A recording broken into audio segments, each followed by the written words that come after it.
Sejam bem-vindos para mais um vídeo e para mais uma apresentação de um livro, e hoje vamos falar sobre o livro O Código dos Códigos, livro escrito por Northrop Frye.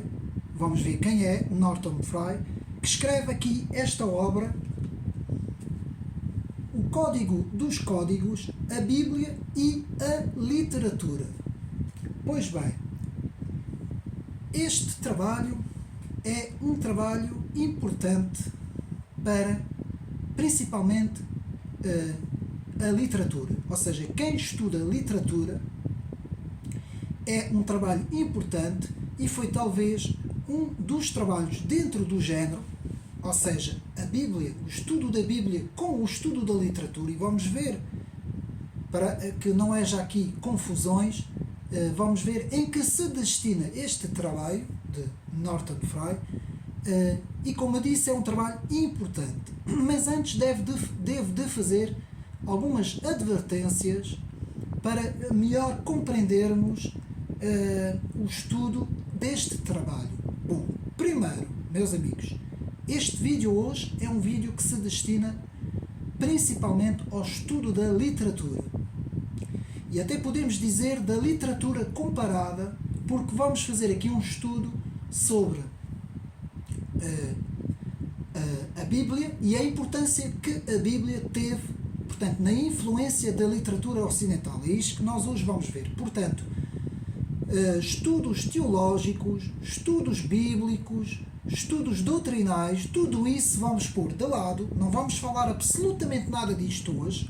Portanto, todos aqueles teólogos, estudiosos, biblicistas, portanto, todos aqueles, inclusive até ministros da palavra, pastores e por aí fora, todos os que estudam a Bíblia com o sentido doutrinal, não é? O sentido do estudo da palavra de Deus, não é isso que vamos falar hoje. Portanto, não vale a pena ver este vídeo hoje, que eu vou apresentar para vocês, este livro, com olhos teológicos, meus amigos, porque não tem nada a ver o que eu vou fazer aqui hoje. Portanto, Northrop Frye, quando escreveu este livro, ele escreveu no estudo de um curso que ele ia ministrar sobre o livro O Paraíso Perdido, de Milton, e apercebeu-se, portanto, que era fundamental para os alunos, não é, da universidade, era fundamental fazer aqui uma apresentação de alguns, digamos assim, de alguns traços bíblicos em relação à literatura, coisa que não havia nessa altura e que muitos alunos não conheciam. E desconheciam completamente a abordagem bíblica em relação à literatura. Então hoje vai ser uma abordagem bíblica em sua relação com a literatura ocidental. E é isso que nós temos que ver, e por isso eu fiz aqui esta abordagem antes de irmos ao livro. Mas antes de estudarmos o livro, que digo já, talvez seja o melhor trabalho feito dentro deste género, como eu disse. Ou seja, dentro da Bíblia e a literatura. Atenção, porque isto também não é um estudo bíblico em relação à literatura. Também não é isso. Tanto que o título é bem explícito. Portanto, Northrop Frye explicou muito bem a Bíblia e a literatura. Portanto, a palavra "e" aqui tem uma importância muito grande, porque temos aqui dois domínios que é preciso terem em conta antes de analisar o livro. Mas primeiro vamos ver quem é o autor. Então, do seu nome, Herman Northrop Frye, que nasceu a 14 de julho de 1912 e faleceu em janeiro de 1991. Foi um crítico literário canadense, um dos mais célebres do século XX, portanto, um crítico literário. Frye ganhou visibilidade internacional com o seu primeiro livro, Fearful Symmetry, escrito em 1947, que sugere uma reinterpretação da obra poética de William Blake. E aqui vou fazer uma pequena paragem para explicar que o poeta William Blake teve influência decisiva no pensamento de Northrop Frye. É muito importante termos isto em conta, porque o poeta William Blake vai, digamos assim, moldar muito o pensamento de Northrop Frye, ao ponto em que nós vamos ver muitas similaridades entre um autor e outro autor. Então, Frye foi responsável pela elaboração da teoria dos arquétipos da literatura. Ao contrário de Carl Jung, Frye não se interessa pelo inconsciente coletivo, pois como o inconsciente é incognoscível, não pode ser estudado, segundo Frye. Como os arquétipos surgiram também, não interessava a Frye, seu interesse é exclusivamente na função e o efeito dos arquétipos. Para Frye, os arquétipos literários desempenham um papel essencial na remodelação do universo material em um universo verbal alternativo, humanamente inteligível e viável, porque é adaptado às necessidades e preocupações humanas essenciais. Meus amigos, aqui são à parte algumas palavras, como é natural. Eu sou de origem francesa e estive muitos anos em França, pela qual até nasci em França. Isto é apenas uma pequena parte, e às vezes há palavras em português que eu ainda tenho a tendência de dizê-las, digamos assim, com uma pronúncia com base na gramática francesa, não é? Pronto. Então eu peço desculpa aos meus amigos se algumas palavras às vezes nota-se aqui da minha parte, portanto, ainda influência muito grande de ter vivido muitos anos em França, ter nascido em França e, portanto, ter ainda a pronúncia francesa. Portanto, o crítico americano Arnold Bloom comentou na época da publicação da Anatomia da Crítica, um dos mais importantes trabalhos da teoria literária publicado no século XX. Passando agora mais para a frente, a afirmação de William Blake, o poeta, de que o Antigo e o Novo Testamento são um grande código de arte, que é isso que nós agora vamos reter, tornou-se a doutrina central de todas as críticas de Frye. Essa doutrina encontrou sua expressão máxima em O Grande Código, Código dos Códigos no Brasil. Portanto, nós aqui temos, portanto, nesta versão, como podemos ver, temos aqui o Código dos Códigos, mas também há outro título que é O Grande Código. Portanto, descrito por Frye como uma investigação preliminar da estrutura e tipologia bíblica, cujo objetivo era, em última análise, sugerir como a estrutura da Bíblia, revelada por sua narrativa e imagem, estava relacionada às convenções e géneros da literatura ocidental, que é isso que nós temos que reter e ver. Portanto, em Anatomia da Crítica, outro trabalho importantíssimo de Norton Frye, permanece um dos mais importantes trabalhos da crítica literária do século XX. Frye foi premiado com vários prémios. Não vale a pena agora estar a desenvolver mais isto. E, apenas para termos em mente, antes de irmos ao livro, a crítica literária é o estudo, discussão, avaliação e interpretação da literatura. Pode assumir a forma de um discurso teórico baseado na teoria da literatura ou um discurso mais detalhado, apresentação ou revisão de uma obra literária, muitas vezes na forma jornalística, quando é publicada. Portanto, o método da crítica literária é diretamente influenciado pela história e pelas teorias críticas. O método é, ao mesmo tempo, a atualização histórica de uma visão teórica da literatura, portanto, o formalismo, a filologia, os estudos culturais, o geocriticismo, as religiões comparadas, a semiologia e a psicanálise são métodos muitas vezes utilizados na crítica literária. Meus amigos, isto é importante, pode ser às vezes um bocadinho maçador, porque são, digamos assim, são estudos, não é? Mas é importante nós termos isso em mente antes de lermos a obra, não é? E apenas para concluir, na contemporaneidade, Norton Frye publicou a influente Anatomia da Crítica, como eu disse. Em suas obras, Frye observou que alguns críticos tendem a adotar uma ideologia e a julgar peças literárias com base em sua adesão a essas ideologias. Meus amigos, isso é importantíssimo ver, porque isto foi uma crítica muito grande que Norton Frye, portanto, fez. E é importante para o seu trabalho. Meus amigos, este vídeo vai ser dividido em duas partes. Primeira parte, vamos ver o livro, e no fim, a segunda parte, temos que fazer um pequeno estudo sobre a linguagem figurativa, porque isso é importantíssimo. Vamos ver aqui três, digamos assim,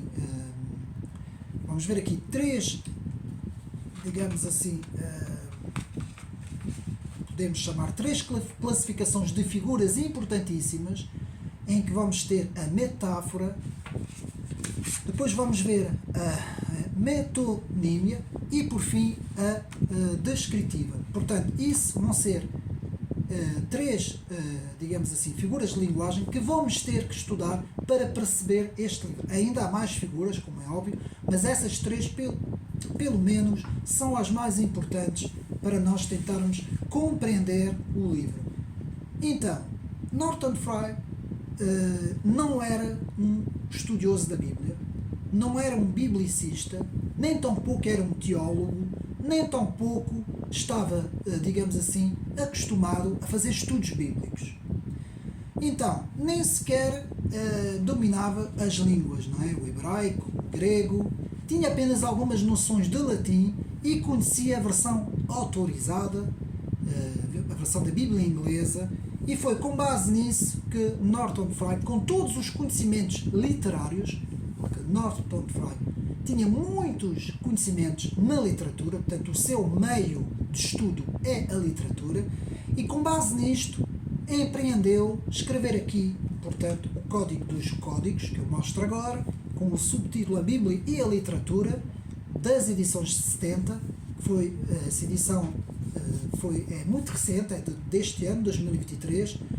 O livro tem sensivelmente 300 páginas, e, meus amigos, este livro que requer já alguns conhecimentos de literatura, portanto não é um livro muito fácil de ler, é um livro que já requer ter conhecimentos principalmente na linguagem figurativa, nas figuras de linguagem, ter alguns conhecimentos em literatura, ter também alguns conhecimentos bíblicos, como é óbvio, mas é um livro muito interessante, porque ele nos faz entrar no imaginativo, nos faz entrar, digamos assim, numa área que até posso dizer que não é muito estudado, porque a Bíblia é um livro que é muito estudado nas áreas da teologia e dos estudos bíblicos, mas é muito pouco estudado neste âmbito, no âmbito da literatura.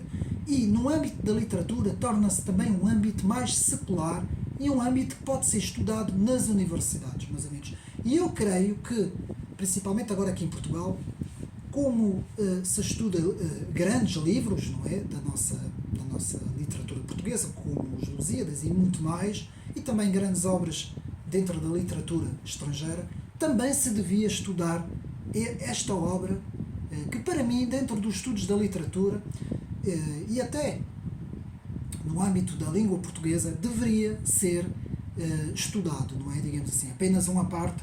Vamos então ao livro. Então, Norton Fry, vamos aqui utilizar mais, para ser mais rápido, o segundo, digamos assim, nome, Fry, não é? Vamos utilizar, que é mais fácil. Fry começa logo na página 11 a nos explicar que a sua abordagem, este estudo do seu livro, foi feito com base numa abordagem ao estudo bíblico de um ponto de vista de um crítico literário. Que é isso que eu tenho tentado dizer até agora, e é importante retermos isso. Então, qual a influência que a Bíblia teve na literatura, portanto, na página 12, e aqui vemos um pequeno resumo do que Fry nos fala no curso sobre a Bíblia inglesa, na página 12. Continuando na mesma página, aqui temos a Bíblia e a literatura, e não a Bíblia como literatura. Portanto, é aquilo que eu disse. Portanto, digamos assim, temos aqui dois, digamos assim, domínios do estudo. Temos a Bíblia e temos a literatura. E não a Bíblia como sendo uma literatura. Então, aqui Fry não vai dizer que a Bíblia é uma literatura.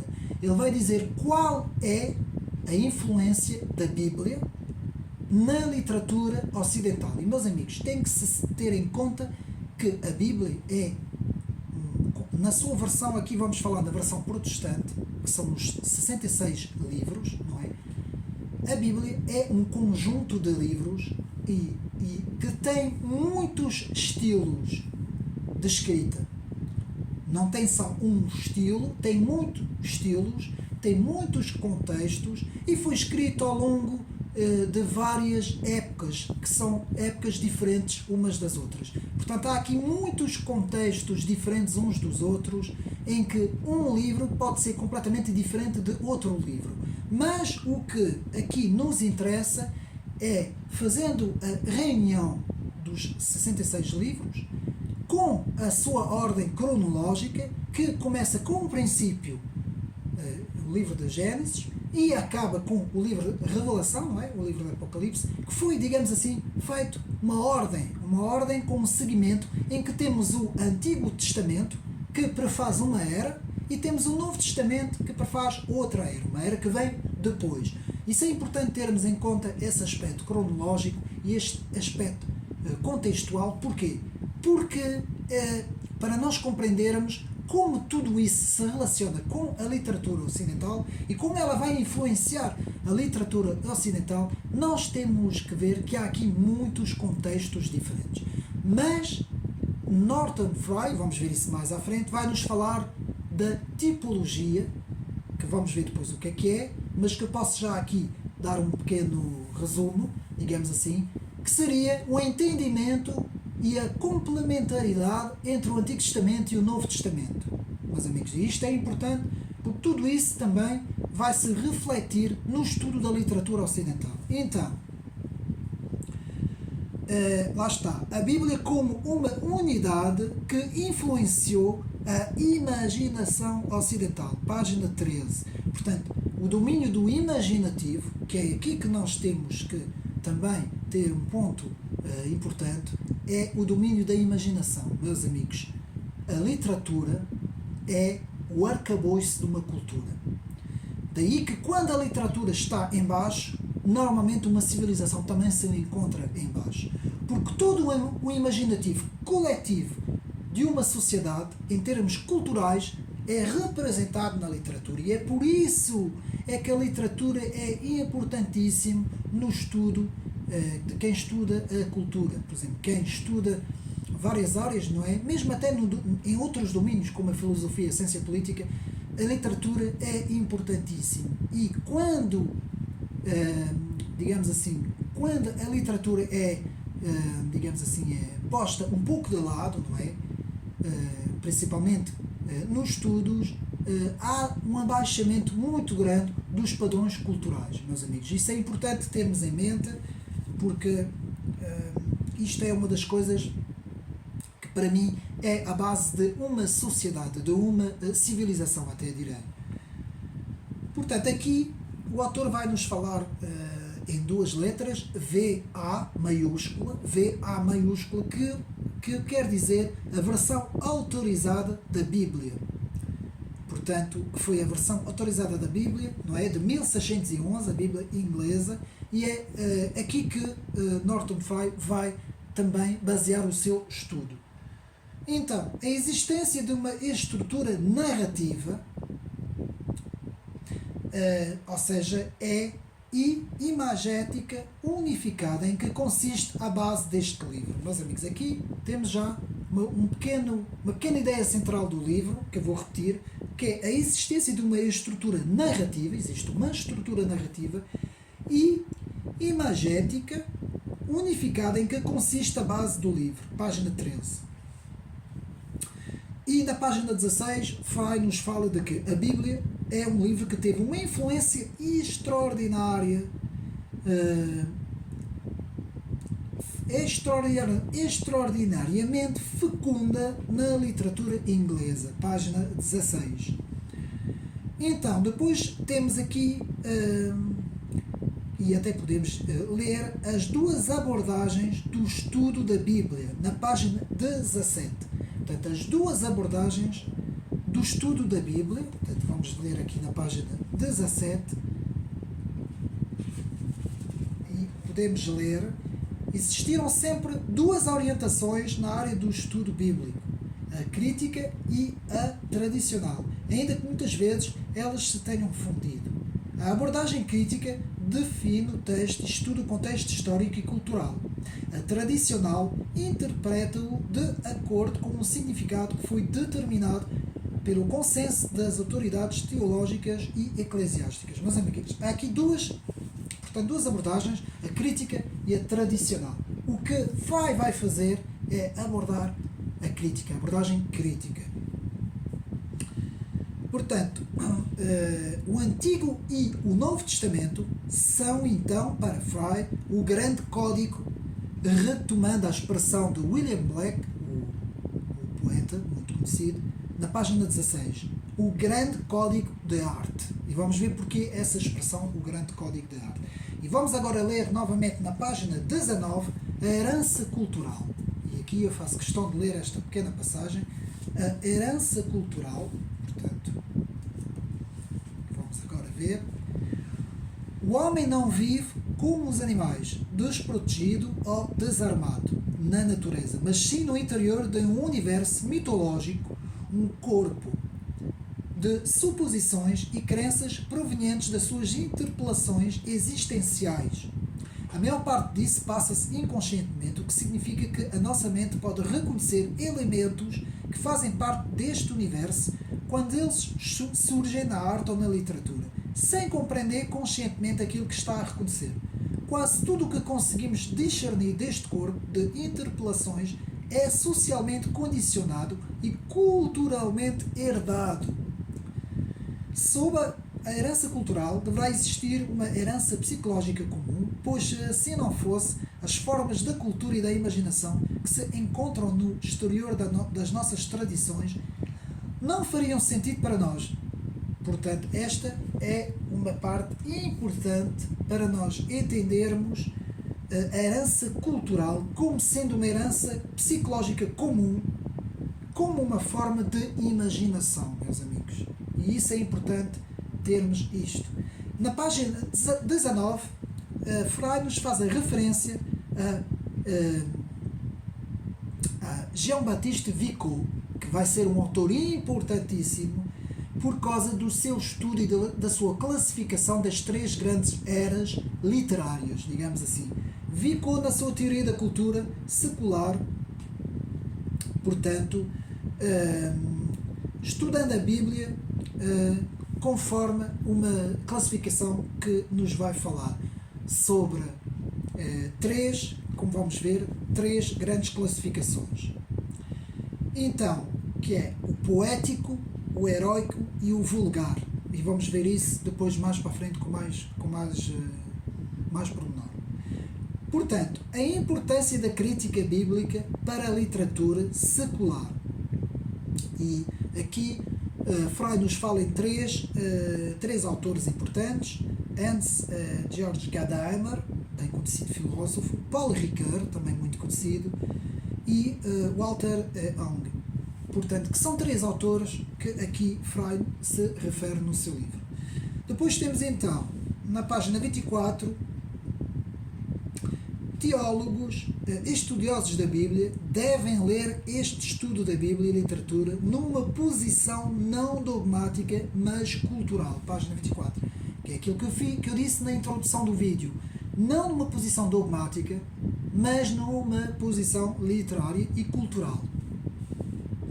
A importância também, na página 27, do grego koiné e do hebraico original para a escrita da Bíblia. Ou seja, o autor Freud nos fala que essas duas línguas, em que foram escritos os livros do Antigo e do Novo Testamento, e algumas partes em aramaico também, são importantíssimos no seu estudo. Quem puder dominar essas línguas e quem quiser fazer estudos mais aprofundados nessa área, o pode fazer.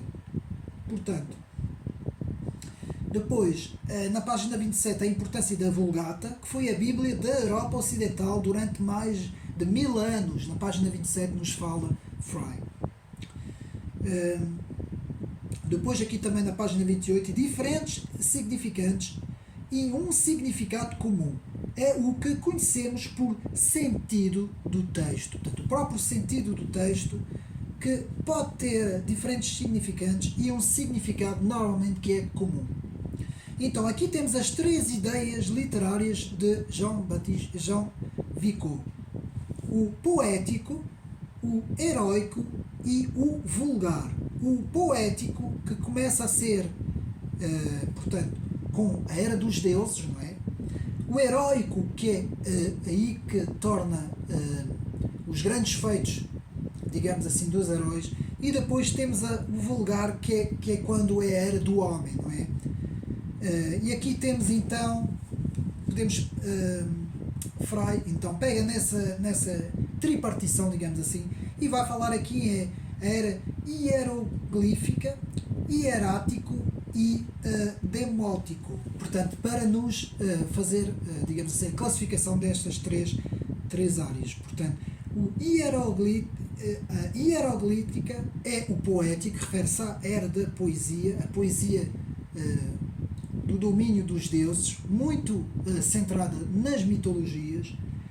Depois o heróico, que é a hierática, que também se refere à Ática também, da Grécia Antiga, e do heroísmo grego. E depois temos o demótico, que se refere, portanto, à era do homem, não é? A era, digamos assim, em que o homem atinge o seu domínio próprio em termos do seu próprio demo, não é? Então, continuando, e aqui temos uma importante, digamos assim, um importante pensamento de Frey sobre a separação do sujeito e do objeto no pensamento que, segundo Frey, vai surgir nos pré-socráticos. E é importantíssimo ver isto na página 33, porque a partir daí há uma separação entre o sujeito que estuda o objeto. Então, uma separação entre o sujeito e o objeto portanto, no domínio da filosofia, da história do pensamento, e temos aqui, segundo Frey, isto acontece, portanto, aqui nos pré-socráticos. Então, depois temos o método do ensino de Sócrates na linguagem e a grandeza literária de Platão. E vamos ver a importância também de Platão e de Aristóteles também no estudo da literatura como a primeira abordagem, digamos assim, ao estudo literário.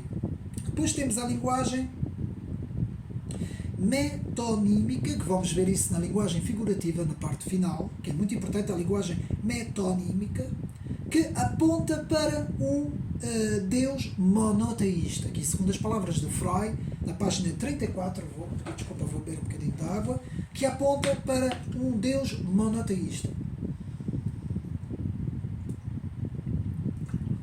E vamos ver como isso tudo está relacionado, meus amigos, com a própria Bíblia. Na página 37 temos a fase metonômica na história ocidental. Aqui temos uma pequena parte que o autor fala sobre este assunto.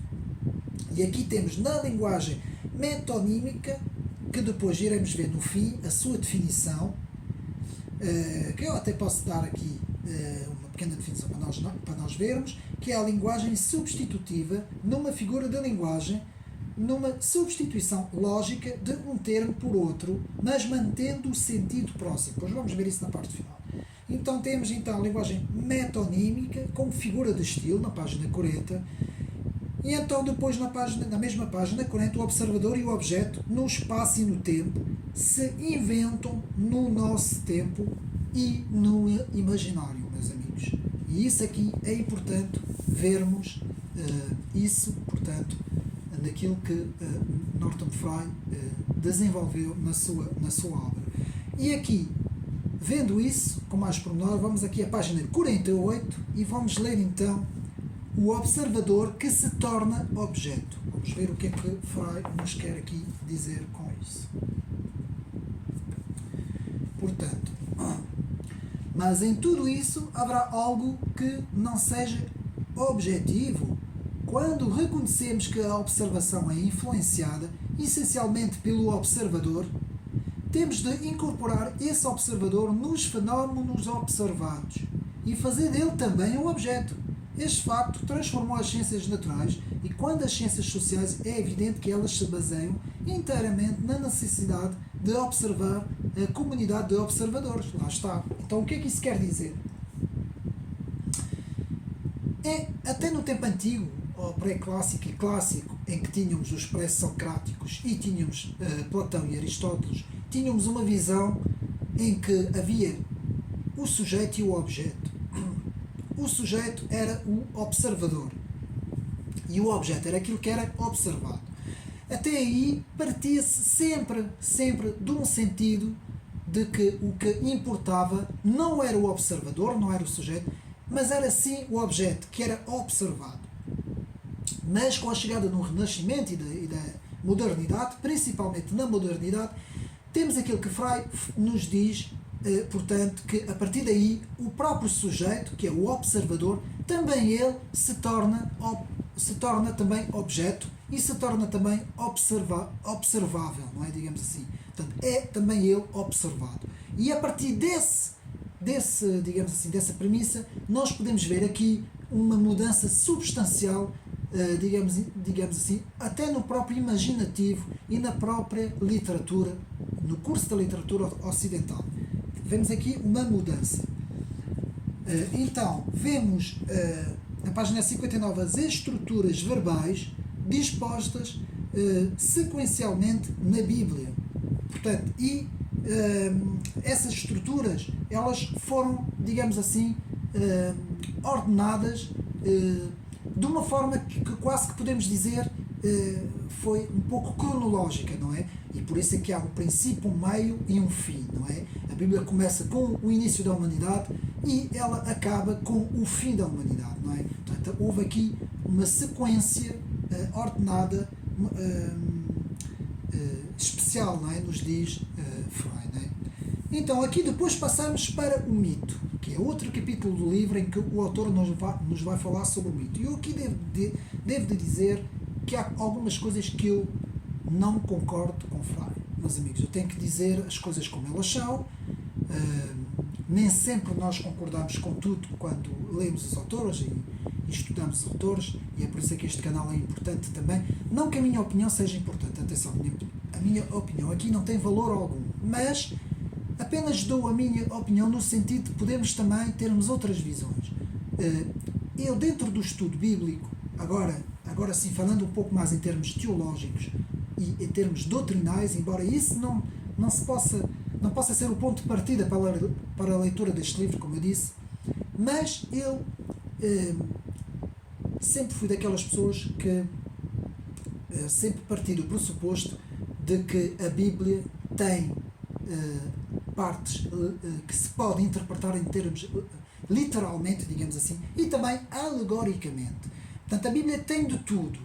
É preciso ver o contexto que nós estamos a estudar a passagem neste caso. E por isso é que o estudo expositivo, que eu um dia irei fazer aqui, a apresentação de um livro importantíssimo, que eu não sei se agora consigo vos mostrar rapidamente, mas não está muito lá para trás, não vou conseguir.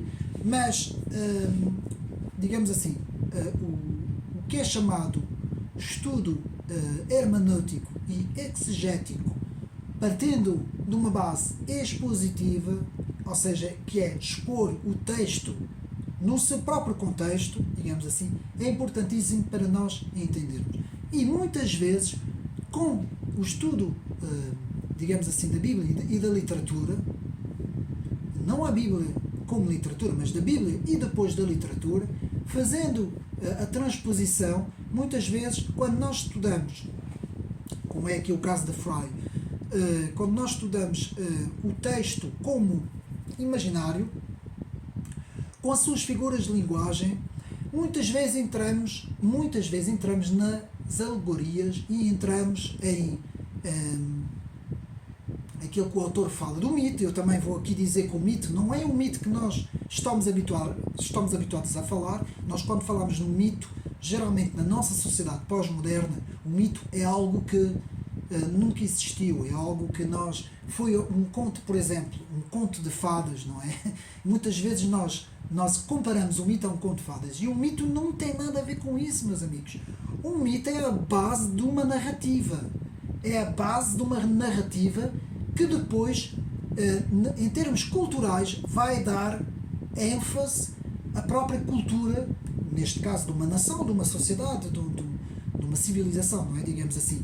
E sem os mitos, por exemplo, os 3 grandes mitos fundadores da civilização ocidental, que são Roma, Atenas, Roma e Jerusalém, são mitos, não no sentido que eles não existiram, pois eles existiram em termos históricos, mas são mitos num sentido que é como se fosse 3 rios de literatura que banham, digamos assim, o mar que se chama o mar ocidental, não é? Fazer agora aqui sim uma alegoria, não é? Digamos assim, uma metáfora até podemos dizer sobre isso, não é? Então é isso que o mito aqui representa para os estudos de Freud, e até podemos ver, não é? O mito, num contexto literário, mito é antes de tudo história ou narrativa, como eu disse. Ordenação geral e sequencial de planos que podem ser vistos e que podem também ser estudados em termos históricos, podem ser verdadeiros ou falsos. Não é isto aqui, não é, a questão não é aqui. Portanto, na página 59. Depois, na página 63, Freud nos fala: as narrativas históricas constituem as primeiras manifestações de uma técnica descritiva da escrita. Página 63, vou repetir.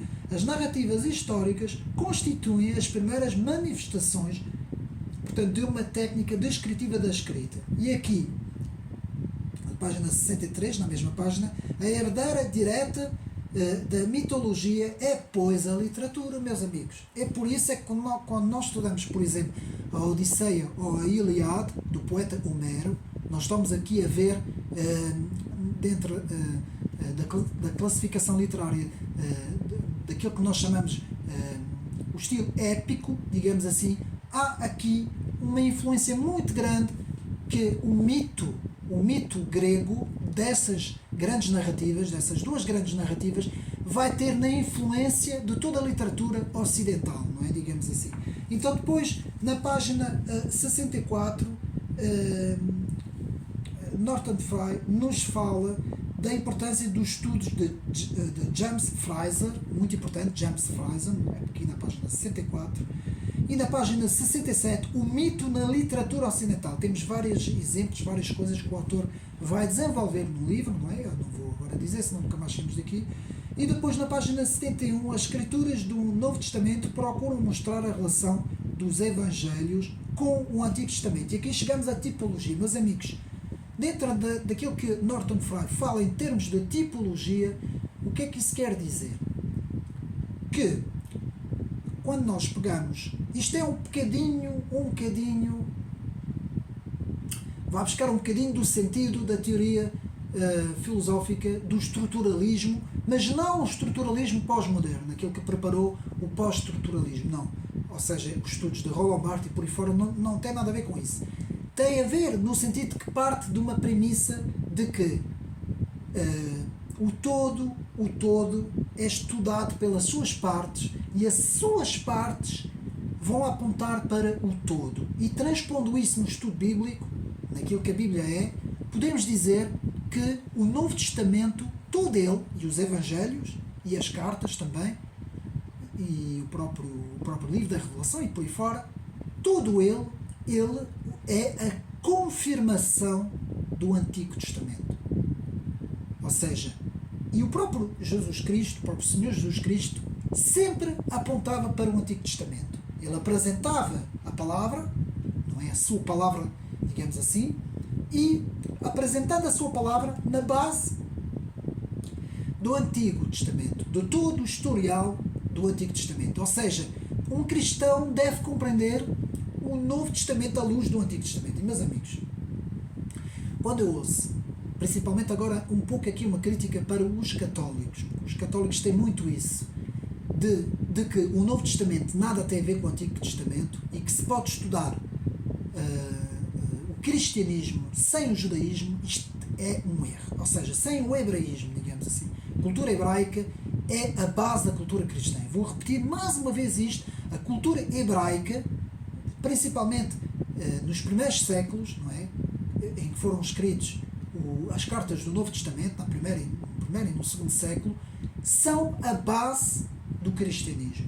Não se pode compreender as Escrituras, principalmente o Novo Testamento, os 27 livros, não podem ser compreendidos sem se compreender os 49 livros do Antigo Testamento. Porque o Novo Testamento aponta completamente para o Antigo Testamento. Qualquer compreensão bíblica dos próprios apóstolos, das cartas que foram escritas, não é? Por Mateus, Marcos, Lucas e João, ou até das cartas do apóstolo Paulo, só podem ser compreendidas às luzes do Antigo Testamento, porque toda a herança cultural, literária também, e narrativa, veio do Antigo Testamento. Então, e também o Antigo Testamento, ele próprio aponta e só pode ser compreendido com o Novo Testamento. E aí é que é o erro do judaísmo dos nossos tempos, não é? E até do judaísmo pós-cristão, não é? Porquê? Porque o judaísmo é como se fosse uma cabeça, um corpo sem cabeça. Porque ele não pode compreender não pode compreender, ou seja, é ter o princípio e não ter o fim. A mesma coisa que, eu vou dar aqui um exemplo, cristãos que dizem não querer estar relacionados com o Antigo Testamento por ser de origem hebraica, só têm a cabeça. Os hebraicos, ou os judeus pós-modernos de hoje, que recusam o Novo Testamento por ser cristão, é porque é um direito deles, não é? E por isso é que existe a religião judaica. Também podemos dizer que é o corpo sem a cabeça. Para que faça sentido, tem que ser o corpo em junção com a cabeça, para fazer o ser, não é? De corpo e cabeça, digamos assim. E isto, eu estou a falar num âmbito não doutrinal. Atenção, isso também pode ser visto em termos teológicos e doutrinal. Eu estou aqui a falar em termos literários, em termos do estudo das narrativas. E isso só pode ser compreendido em termos de tipologia. É por isso que Frei aponta a relação do Antigo com o Novo Testamento. Para o cristão só compreende o Antigo Testamento, o cristão só compreende o Novo Testamento relacionado com o Antigo Testamento, olhando para o Antigo Testamento. E o cristão, para compreender o Antigo Testamento, deve olhar para aquilo que o Antigo Testamento aponta, que é o Novo Testamento. Então há aqui um círculo entre o Antigo e o Novo Testamento, que não acaba, que é completo. Que é isso, principalmente isso, que aqui Frei nos fala, portanto, em relação entre os escritos do Novo e do Antigo e do Novo Testamento, na página 71. Depois, na página 79, os dois aspectos do mito. Depois, então, entramos na metáfora, importantíssimo, que é uma figura de linguagem, já vamos ver isso mais para a frente. A tipologia bíblica, técnica, como eu disse, que afirma que o Antigo Testamento tem um sentido simbólico, prefigurando uma realidade do Novo Testamento, e que o Novo Testamento só pode ser compreendido olhando para o Antigo Testamento, não é? Realizando o Antigo Testamento. Portanto, o Novo Testamento realiza o Antigo Testamento, o Antigo Testamento prefaz simbolicamente o sentido do Novo Testamento. Página 103, 138.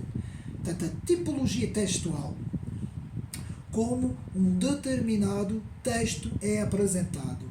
Depois temos, na página 142, 70 e 74, temos várias fases que o autor Frei vai desenvolver no seu livro. Temos a fase da criação, a revolução, a lei, a sabedoria, a profecia, o evangelho e o apocalipse. Tudo isso é aqui no livro, não vou falar. Os meus amigos quiserem comprar o livro para ler, é muito bom ler essas partes.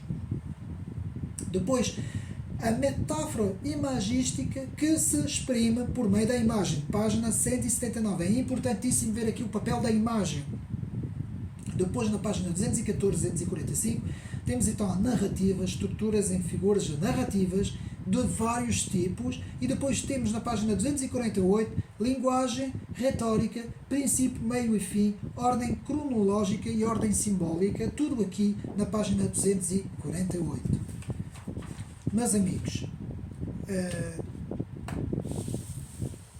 este trabalho tem que ser um trabalho que, aproveitando a deixa, podemos também fazer um estudo à parte sobre a linguagem figurativa. E é isso que eu vou fazer agora, visto que já vimos o livro, fazer agora rapidamente essa parte em que vamos ver o que é a linguagem figurativa. Meus amigos, Geralmente pode-se dizer que uma figura mostra uma violação intencional de uma regra de emprego das palavras, não é? No seu sentido literal. Portanto, uma violação intencional é aquela que, quando as palavras de uma frase são entendidas usando a sua denotação típica ou comum. A frase não faz sentido ou é falsa.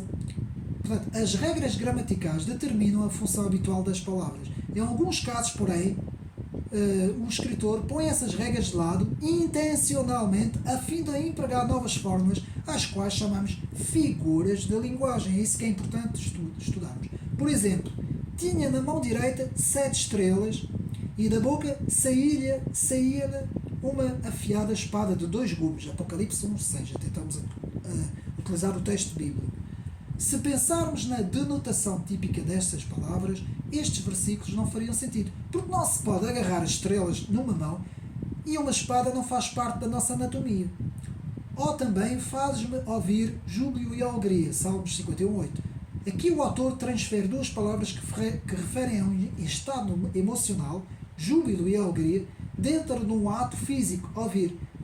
Basta mais um exemplo. Os rios batem as palmas, Salmo 98:8, onde o autor transfere o verbo desta atividade humana para dentro de um objeto inanimado. Usando a explicação sobre ênfase em conceitos, o que uma figura faz é focar um componente não central do conceito para criar realmente um novo significado para a palavra. Por exemplo, as estrelas denotam as igrejas, porque como igrejas elas brilham também no sentido de ser testemunhas do mundo. Pensando no conceito de estrelas, o componente não central de dar luz torna-se central para representar algo diferente, igreja. Quando isso acontece, todos os outros componentes se cancelam e não fazem parte do significado da palavra nesse contexto. É a mesma coisa que dizermos: vós cristãos sois o sal da terra. Bem, não quer dizer que nós somos sal, em termos puros, não é? Nem quer dizer que nós somos sal que está ali em cima da terra e que pode passar alguém e pisar o sal. Não é isso. Não. O que aqui se denota em termos figurativos, que é isso que é a linguagem figurada, é que a nossa importância é muito grande. Porquê? Porque é a mesma coisa que nós, se nós, portanto, formos comer uma comida que não tenha sal, nós vemos a importância depois de pôr, nem que seja um bocadinho, para dar o sabor.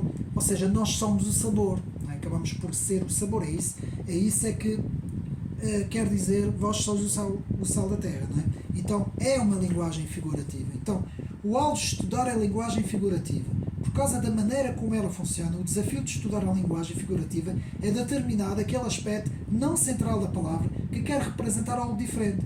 Também o aspecto da conotação ou sentimento é normalmente forte com a linguagem figurativa. Portanto, temos que avaliar o sentimento da figura no contexto.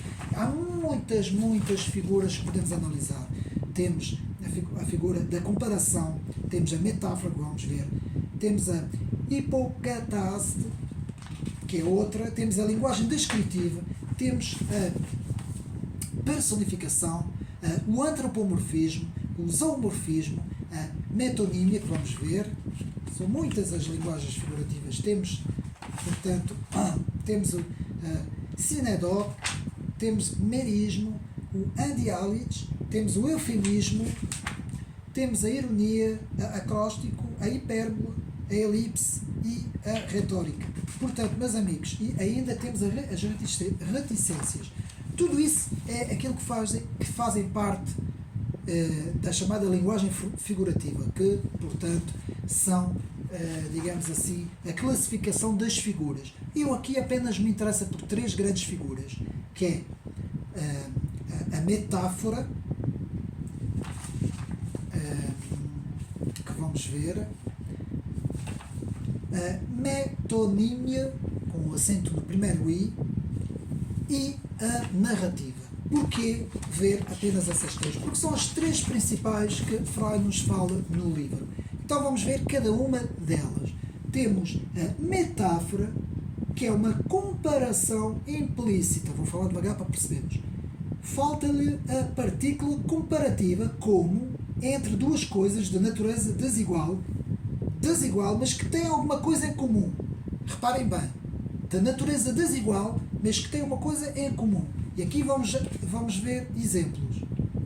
E aqui temos esse exemplo.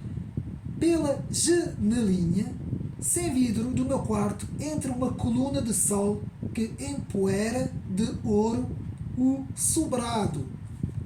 Meus amigos, isto é uma metáfora. Portanto, qual é o assunto desta frase? Luz solar. Qual é a coisa comparada? Ilustração, a coluna do sol. Quais são os conceitos em comum? Uma linha direita e forte. Qual o sentimento? A força, a vivacidade, o brilho. Tudo isso nos quer transmitir um sentido, não é? Nesta frase nós temos aqui um sentido. Pela janelinha sem vidro do meu quarto, entre uma coluna de sol que empoeira de ouro o sobrado. Tudo isso transmite. Não é que isso seja... Não podemos ler esta frase num sentido literal. No sentido de aquilo que está a ser dito é aquilo que é fisicamente. Não. Tá? Estão a perceber? Então já vimos o que é metáfora. Por exemplo, podemos ver outro exemplo. O Senhor é um sol e escudo. Salmo 84, 11. O assunto, o Senhor. A coisa comparada, ilustração, sol e escudo. Os conceitos em comum, provisão e proteção. O sentimento de segurança. É-nos transmitido um sentido. E é por isso que a metáfora serve para isso. Agora vamos ver a metonímia. Portanto, a metonímia, a substituição de uma coisa por uma outra coisa bem relacionada com ela, porque as duas estão frequentemente relacionadas uma com a outra, ou porque uma traz a outra à memória. Por exemplo, coroa posta por rei, ou gosto de ouvir Beethoven, o nome por sua música. Portanto, aqui não vale a pena dar exemplos. Portanto, a metonia é isso. Nem podemos dar apenas um. Por exemplo, podemos ver a metonia de causa, pode ser um instrumento, a ação, a pessoa que faz, pelo efeito. Os exemplos, por exemplo, podemos dar: assim derramarei sobre eles a sua maldade. Jeremias 14, 6. A causa dada, ação, maldade, o efeito pretendido, o castigo devido à sua maldade.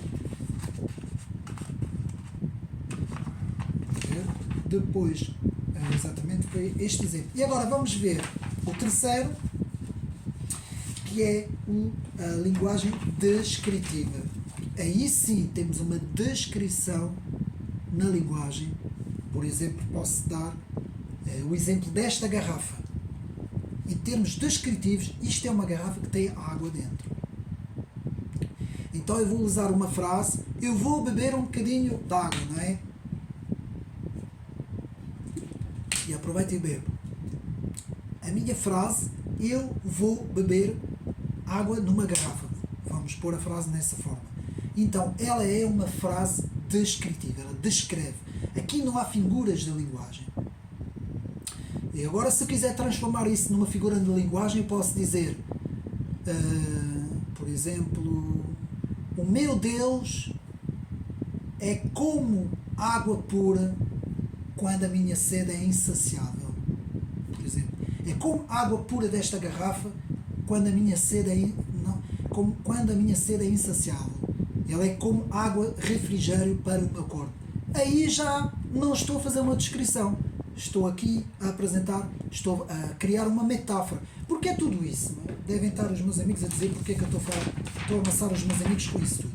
Porque para compreender o livro de Fry, Norton Fry, é preciso compreender o estudo bíblico, dos livros bíblicos e a literatura. E qual foi o impacto de tudo isso, de todas essas, digamos assim, de todos esses livros que têm vários estilos, como eu disse, que têm várias formas de escrita, qual foi o impacto que teve para a civilização ocidental? E todo o livro é esse estudo. E é por isso que o grande poeta William Blake denomina o código, o grande código da arte, código dos códigos, o grande código da arte, que acaba por ser quase o título deste livro, o Código dos Códigos, a Bíblia e a Literatura. Estão a compreender, meus amigos? E por isso é fundamental este livro no âmbito da literatura. Mais uma vez eu vou dizer, no âmbito da literatura, não no âmbito teológico ou dogmático.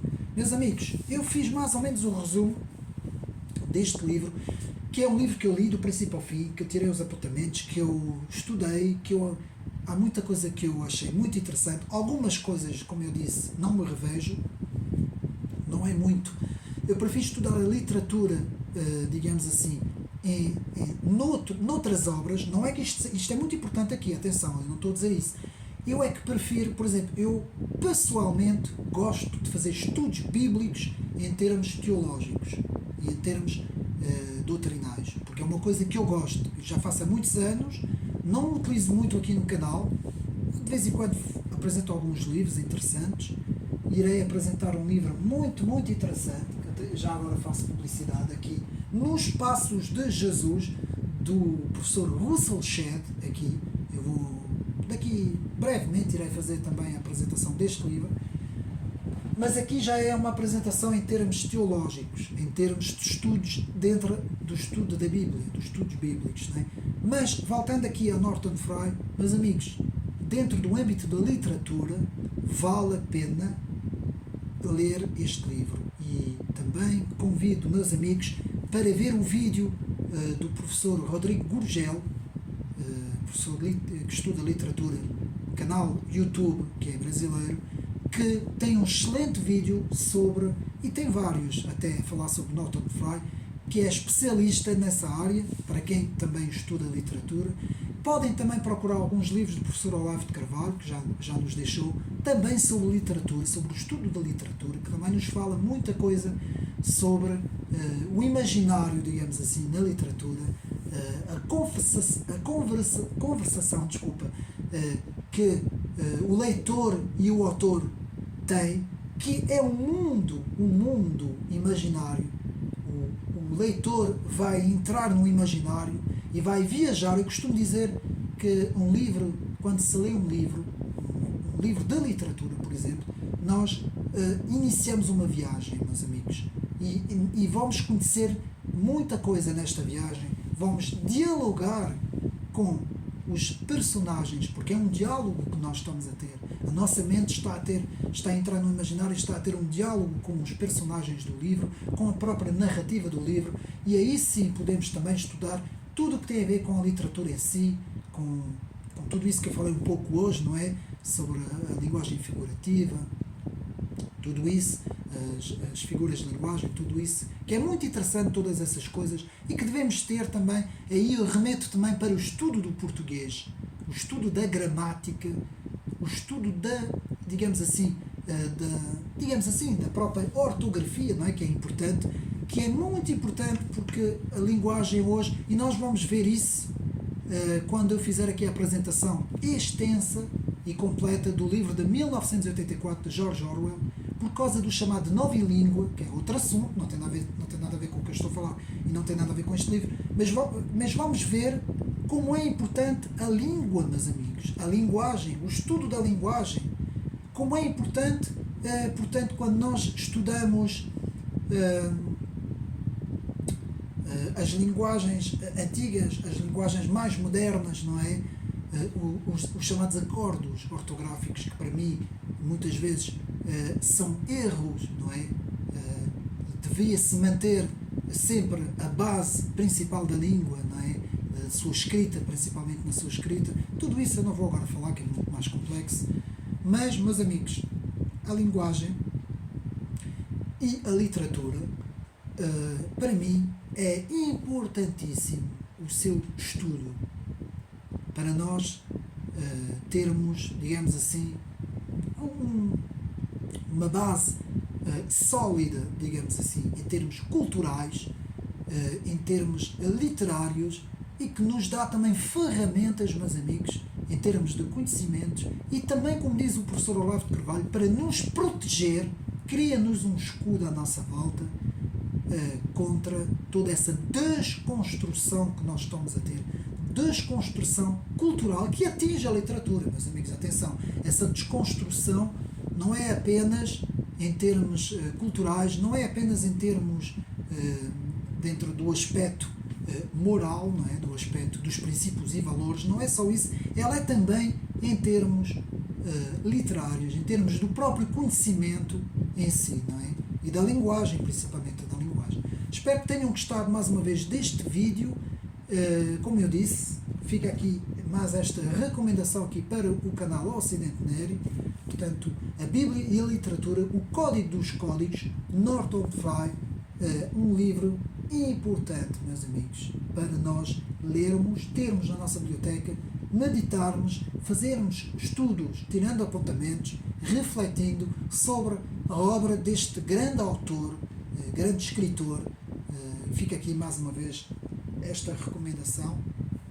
Espero que tenham gostado. Um abraço e até uma próxima.